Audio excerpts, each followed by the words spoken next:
Magandang araw mga kaibigan. Bigyan natin ng reaction, opinion itong post ng Bombo Radio La Union. Waragawag. Ilocano word ito, waragawag. Parang announcement, statement. Pakdaar. Waragawag. Pahibalo. Waragawag ni House Majority Leader Ferdinand Alexander Sandro A. Marcos.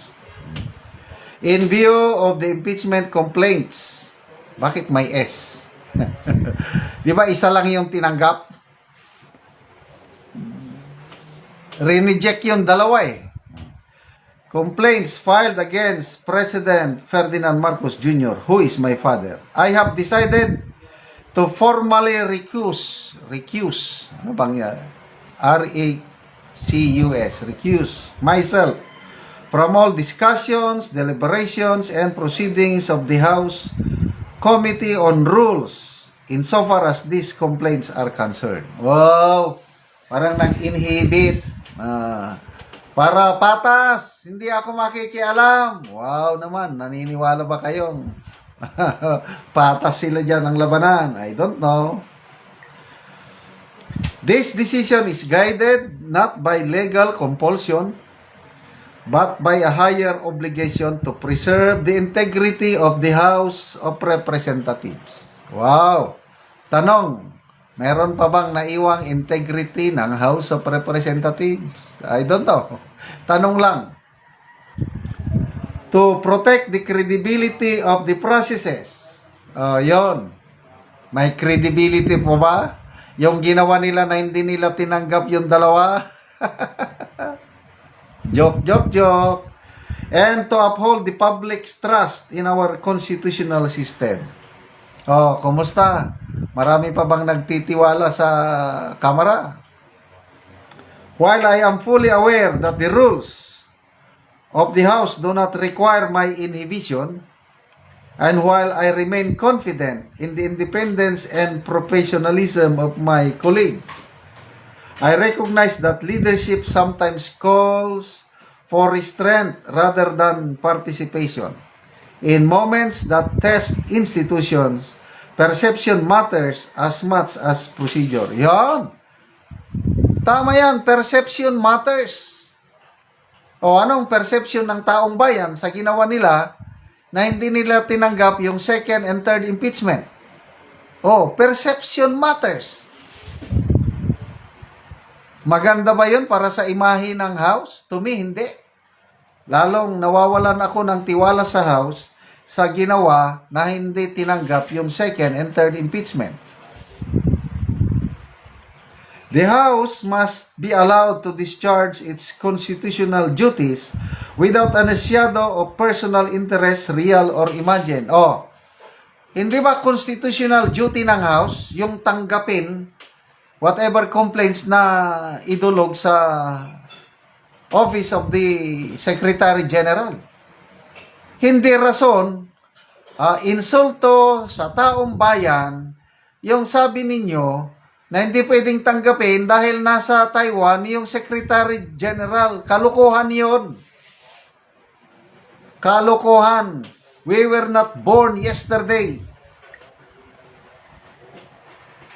Tapos sabihin nyo na trabaho ng House yun, trabaho na tanggapin nyo lang. My recusal ensures that no question may be raised about the fairness, objectivity, or legitimacy of the process, and that the focus remains where it properly belongs, on the Constitution, the facts, and rule of law. Ang gagaling yung magsalita, masarap pakinggan.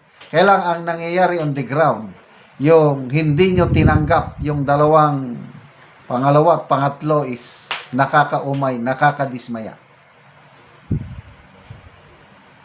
Yung unang tinanggap nyo lang na lumalabas na kaalyado ninyo, yung abogado nagsampa. Ano ba yan? I take this step not as a retreat from responsibility, but as an affirmation of it. Public office is a trust, and that trust is strengthened when those who hold power are willing to step aside to protect the institution they serve. I remain committed to my duties as House Majority Leader in all other matters, and I will express full confidence that the House will act with independence, sovereignty, and fidelity to the Constitution and addressing this issue. Our democracy is strongest when institutions are bigger than personalities and when public servants choose principle over proximity. Ang sarap pong pakinggan ang pahayag ng Majority Floor Leader. Kailang pananaw ko lang ito, hanggang salita lang yan. Parehas sa Presidente, kung magsalita, ang sarap pakinggan pag nagsalita. Kailang ang nangyayari on the ground, kabaliktaran. So, I don't know ano nang nangyari doon sa hindi nila tinanggap na impeachment complaint galing sa Makabayan Black at galing sa grupo ni na Attorney Topacio. Again, that is an insult to the intelligence of Filipinos.